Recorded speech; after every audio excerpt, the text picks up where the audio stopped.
This is a tsunami, a wall of water born from the planet's rage moving at the speed of a jetliner. It doesn't ride the ocean, it is the ocean rising up to reclaim the land. Its impact force is not measured in pounds but in megatons, equivalent to thousands of nuclear weapons detonating at once. It doesn't just flood cities, it erases them from memory. It tosses 100-ton ships like children's toys. It is the brutal physical manifestation of nature's indifference. The unquestionable apex of the catastrophe. You are wrong. What you have just witnessed is merely the final chaotic execution. The real killer, the true moment your fate was sealed, arrived minutes earlier. It did not come with a deafening roar that shook the heavens. It came with a whisper so profound it swallowed all sound. This, the moment the world holds its breath. The moment the ocean, in a move that defies all logic and experience, suddenly goes silent and pulls back from the shore. It retreats not by feet but by miles, exposing a vast alien landscape that was never meant for human eyes. This is not a miracle. This is not a wonder. It is a loaded gun pointed directly at the heart of civilization, with the trigger already pulled. The eerie silence you are witnessing is simply the sound of the bullet traveling through the air. And here is the most terrifying part. Confronted with this impossible sight, most people do not run. They are paralyzed by a fatal curiosity. They walk out onto the glistening seabed, drawn into the greatest magic trick nature has ever performed, completely unaware that they are walking into their own grave. In this video, we will deconstruct this entire machine of deception. We will show you the fatal physics behind the silent retreat and expose the psychological flaw in our own minds that turns curiosity into a death sentence. This isn't just about understanding a tsunami. This is about understanding why the most dangerous warning of all is the one that looks like an invitation. To understand the silent trap, to truly grasp why the ocean lies, we must first descend into the engine room of our planet.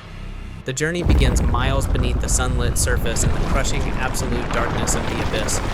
This is a realm where the pressures are so immense they could crumple a submarine like a soda can, a world governed by forces that operate on a geological timescale.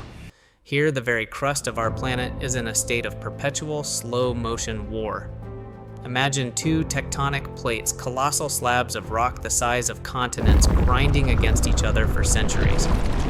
One plate denser is slowly being forced underneath the other in a process called subduction.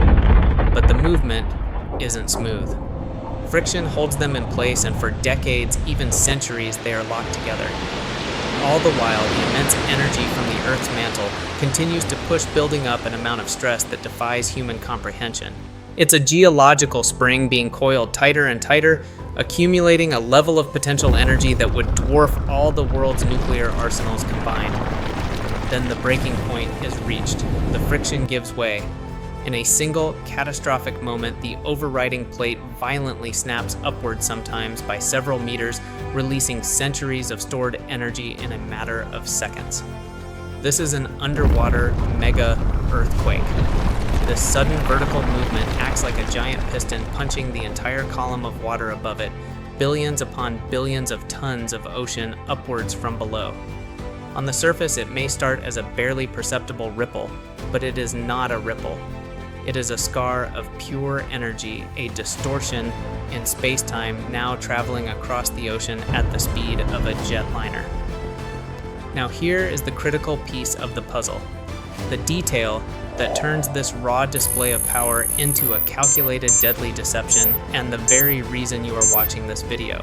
A normal wave, the kind you see at the beach, is a creature of the wind. It's a surface-level event, a skin-deep agitation. But a tsunami is the entire depth of the ocean in motion. And because of this fundamental difference, its anatomy is terrifyingly unique. Like any wave, it has a peak, the part that rises above sea level, known as the crest. This is the wall of water we all fear. But it also has a corresponding valley, the part that dips below sea level, known as the trough. And here is the deadly secret, the coin toss that determines life or death for a coastline, depending on which part of this giant oceanic ripple reaches the shore. First, the event will unfold in two completely different and deceptively dangerous ways. If the crest arrives first, the water level will rise suddenly, a clear and immediate signal of danger. But if the trough, the valley, the negative space of the wave arrives first, It acts as a colossal planetary-scale vacuum cleaner. It sucks the water away from the coastline, pulling the ocean back for hundreds, sometimes thousands of meters. This is the drawback. It is not a magical event. It is not the ocean showing mercy. It is simply the negative half of a wave of unimaginable scale arriving before its devastatingly positive counterpart. It is the deep, silent inhale before the fatal, world-shattering exhale. If this level of deconstruction, this peeling back the layers of reality to reveal the hidden mechanics of danger, is the kind of knowledge you crave, then you are in the right place. The world is filled with phenomena like this, where the most critical information is hidden in plain sight, and our mission at Y-Zone 360 is to hunt down, dissect, and expose every single one of them. This channel isn't just a collection of videos, it's an arsenal of understanding. Each video is a tool, a new lens through which to see the world. So, before we proceed into the fatal psychology of this trap, take 1 second to ensure you have access to the entire arsenal. Hit that subscribe button and ring the notification bell. It's not about helping us, it's about equipping yourself.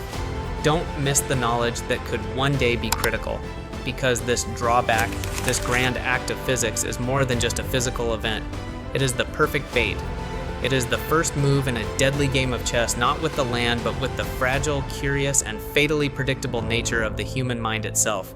And in our next chapter, we will witness exactly how that game is played out, on a beach filled with unsuspecting victims. Physics is predictable, it follows laws, but humans follow something far more chaotic: instinct, emotion, and the dangerous allure of the unknown. The trough of the wave has arrived, the board is set, and the game of chess with human nature begins. Imagine yourself there. December 26, 2004. The sun is warm on your skin, the air is thick with the scent of salt and holiday leisure. You're standing on a beach in paradise, a place where the only dangers you've contemplated are sunburns and tourist traps. And then it happens. The symphony of the waves, the constant rhythmic pulse of the planet that has been the soundtrack to your vacation suddenly stops. A profound, hollow silence descends. The ocean, your beautiful, predictable ocean, begins to retreat. It's not the gentle ebb of a low tide. It's a purposeful, unnatural withdrawal, like a living creature recoiling. It pulls back and back and back until hundreds of meters of seabed, a secret world hidden for millennia, is now laid bare before you. What is your first reaction? It is not fear. Fear requires a frame of reference. It requires a known threat. And in the entire library of your lived experience and all the stories you've ever been told, a suddenly empty ocean floor is not a registered symbol for imminent death. Faced with this completely new information, the brain's primary directive is not flee. It is analyze. This is what happens second by second inside their minds. This is the most powerful program in the human brain. It's what drives us to explore, to learn, to innovate. When confronted with the impossible, an empty seabed, this program screams for data. What is this? How is this possible? I must get closer. I must understand. It sees a scientific mystery, not a threat, no danger here. It's just strange. Everyone looks around. They see others not running but walking out calmly. This creates a fatal feedback loop. If they aren't scared, then I shouldn't be either. The fear of looking foolish in front of a crowd becomes for a few critical moments more powerful than the fear of death itself. This is the psychological trap in action. So they walked, they explored, they took pictures, they picked up shells. With every step the understandee took away from the shore, they were walking deeper into a kill zone, completely unaware that the countdown clock had already started.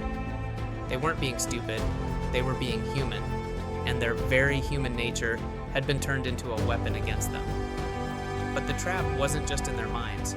As they were being lured by this psychological masterpiece, the physical environment around them was changing, preparing a second, even more inescapable part of the snare. And in our next chapter, we will see why even when the spell was finally broken, it was already too late to run. The psychological trap has done its job. It has wasted their time. Now the physical trap begins its work. It will waste their energy. The moment the first person panics and tries to run, they discover the horrifying truth. The ground beneath them is no longer solid. Here is the simple physics. The seabed is made of fine sand and sediment saturated with water. When the ocean pulls back, the water drains from the top layer, but the layers below remain like a wet sponge. When you put weight on it, your foot sinks. When you try to pull your foot out, it creates a powerful suction of vacuum. This isn't just mud, it is a natural, large-scale trap designed to immobilize. For the people on that beach, this scientific fact becomes a living nightmare. Their brain screams, "Run!" Their adrenaline surges, but their legs refuse to obey. Every single step becomes a desperate battle against physics. They are trying to sprint, but they are moving in slow motion. The shore, the only symbol of safety, seems to get farther away with every agonizing effort. This is the Snare. Its function is brutal and efficient. It neutralizes speed. In a race against a force moving at 500 miles per hour, speed is the only variable that matters. And the Tsunami's trap has just removed it from the equation. Let's do the horrifying math. They had a 15-minute window. Psychology stole the first 10 minutes. Now physics is stealing the last 5. They are burning through their remaining energy reserves not to cover distance, but simply to stay upright. The orderly retreat dissolves into a chaotic scramble against an enemy they cannot see and cannot fight the ground itself. The clock is no longer measured in minutes on a watch. It is measured in heartbeats and burning lungs and legs that are turning to lead. The trap did not just steal their time, it stole their physical ability to use what little time they had left. The first trap caught their minds. The second trap has caught their bodies. The game is over. The checkmate is no longer a distant threat on the horizon. The checkmate. The final brutal move in nature's deadly game is not a quiet capture. It is a violent physical obliteration of the entire board. For those trapped on the shore, time has run out. They turn to face the approaching horror, and what they see is not a wave.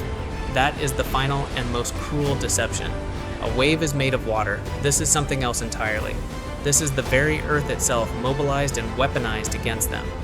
The water that returns is a fundamentally different entity from the water that left. On its retreat, it acted like a giant sandblaster scouring the seabed clean of sand, mud, rocks, and sediment. Now on its advance, all of that material is suspended within it. It has become a churning black wall of chaos. This is no longer a liquid in the traditional sense. It is a semi-solid mass, a high-density slurry. Think of it not as water, but as liquid concrete moving at the speed of a freight train. The beautiful translucent blue ocean has transformed into a grinding, abrasive, unstoppable force, and then it makes landfall. It hits the first line of human civilization, and the laws of physics are unleashed with merciless fury. The battle is over before it even begins. Concrete seawalls engineered by our best minds to hold back 100-year storms are not obstacles. They are instantly transformed into ammunition. They shatter into jagged multi-ton projectiles and are absorbed into the churning mass. Fishing boats, once symbols of livelihood, are no longer vessels. They are battering rams picked up by the throat of the wave and hurled inland with terrifying force capable of leveling entire city blocks.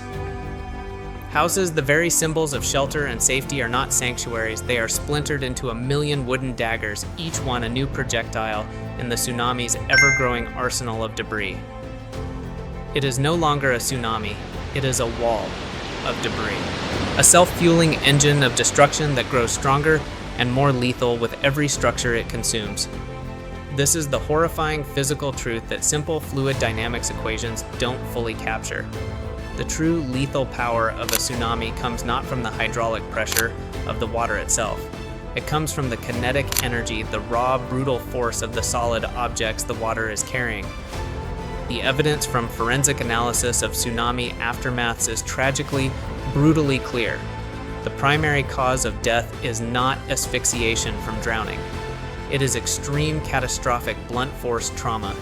People are not gently submerged.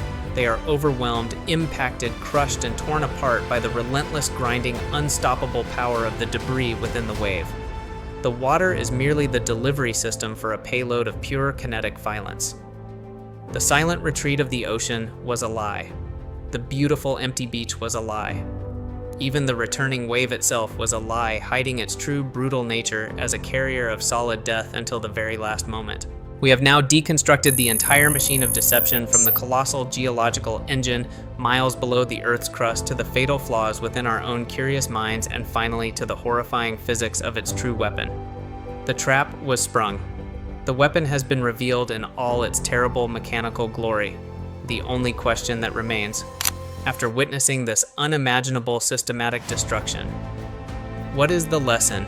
What is the one piece of wisdom forged in the very heart of this terror that we can carry forward to survive the next time the ocean decides to lie? What is the payoff? Terror, destruction, deception. You have just witnessed a complete system failure, geological, psychological, and physical. To turn away now, to simply feel the fear and move on, is to let the lessons paid for in thousands of lives be lost to the abyss. The horror you have seen is not pointless, it is data. It is a critical piece of intelligence, and within that data lies a blueprint for survival. So let's be unflinchingly clear. This is not a suggestion. This is not a friendly tip. This is a protocol forged in the brutal reality of past disasters. Your life and the lives of those you love may one day depend on your ability to execute this protocol. The Earth will give you a warning. It will not be subtle. Your job is to recognize it and to act with the cold, hard logic of a machine. There are 3 primary signals. You do not need all 3. You only need one. Signal 1. The ground beneath you becomes unstable. A severe, prolonged earthquake. An earthquake so powerful it makes it difficult to stand one that shakes the world for more than 20 seconds. That is not a tremor. That is the sound of the planet's tectonic plates shifting. That is the engine of a tsunami being ignited. Do not wait to see the consequences. Signal 2. The ocean screams, a sudden, loud, and unnatural roar coming from the sea. A sound that is not the familiar crash of waves, but a deep, continuous rumble, like a freight train where there should be none. That is the acoustic signature of a colossal displacement of water miles away, a sound wave traveling faster than the wave itself. It is a direct auditory warning. Signal 3, the ocean lies, the silent retreat, the impossible sight of the seabed laid bare. This is the final visual confirmation. It is the most deceptive and therefore the most dangerous signal of all. The countdown is over. If you witness any one of these signals, your brain will flood with 1,000 questions. Your curiosity, the very instinct that makes us human, will scream at you to investigate. You must, with every ounce of your willpower, fight that instinct. It is a fatal flaw in our programming when faced with this specific threat. Your response must be immediate, mechanical, absolute. There are no other options on the table. This is the unflinching reality of our world. It is beautiful, but it is not safe. It operates on a set of cold, hard physical laws that are utterly indifferent to human life. We cannot change those laws. We cannot negotiate with a tectonic plate. We cannot stop the wave. All we can do is understand the system. At Y-Zone 360, we believe that true safety does not come from ignorance or misplaced hope. It comes from staring directly into the abyss, deconstructing it piece by piece, understanding exactly how it can kill you, and using that cold, hard knowledge to build a strategy. Knowledge does not eliminate fear. It gives it a target. It channels it. It transforms blind, paralyzing panic into focused, intelligent, life-saving action. Understanding why something is dangerous is the ultimate survival tool. It is the only weapon we truly have.